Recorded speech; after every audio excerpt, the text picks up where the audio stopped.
Correction de l'exercice 41. Alors j'ai déjà placé le point A de coordonnées moins 3 et 4. J'ai construit un représentant du vecteur U de coordonnées 4 et moins 3. Je l'ai dessiné à partir de l'origine du repère, mais j'aurais pu le dessiner ailleurs. Ensuite, on me demande de placer un point B de telle sorte que le vecteur AB soit égal au vecteur U.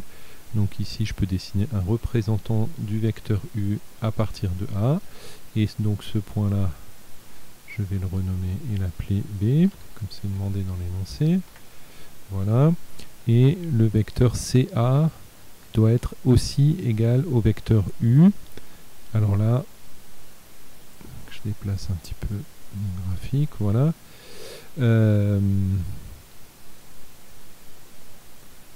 Bien, donc ici je dois tricher un petit peu, mais c'est pas bien compliqué, hein. On voit bien où va se trouver ce point C. Donc je dois dessiner un représentant de ce vecteur qui se termine en A.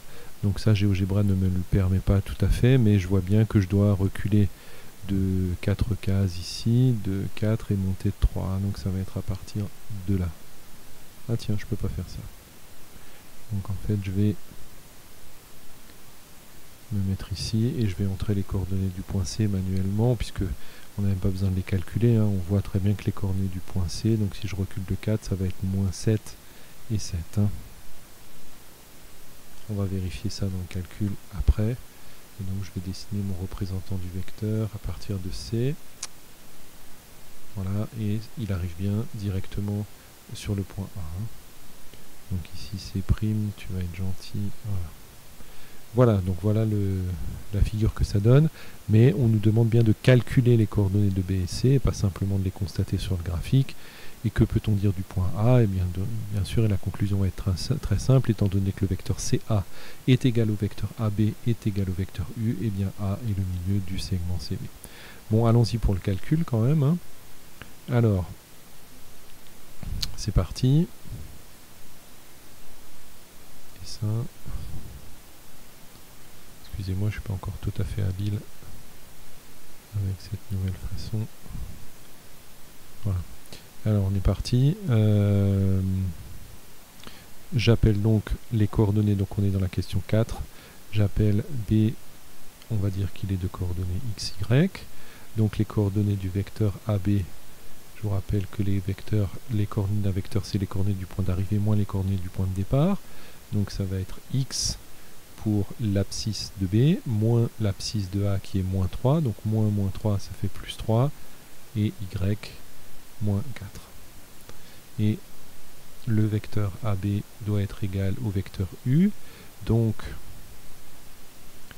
deux vecteurs qui sont égaux aux mêmes coordonnées, ça veut dire que x plus 3 doit être égal au x de U, c'est-à-dire 4, et Y moins 4 doit être égal à moins 3.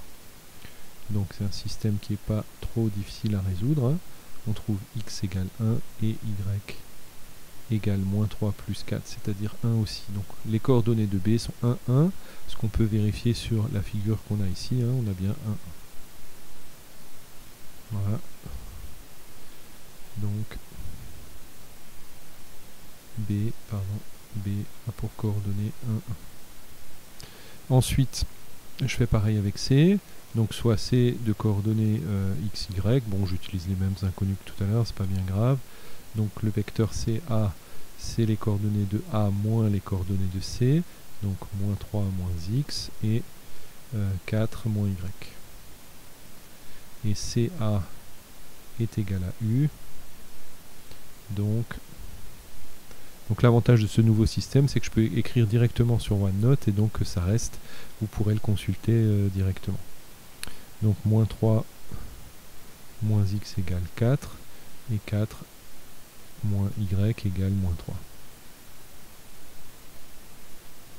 Donc ça fait x égale, donc je passe le x ici de l'autre côté, je passe le 4 ici de ce côté-là, ça fait moins 3 moins 4, ça fait moins 7. Et ici, y égale, donc je passe le y ici, ça fait 4 plus 3, ça fait 7.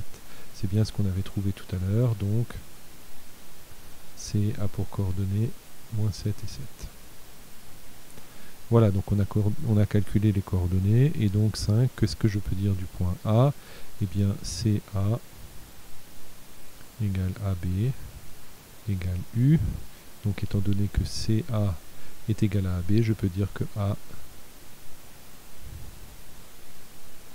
est le milieu du segment CB. Voilà.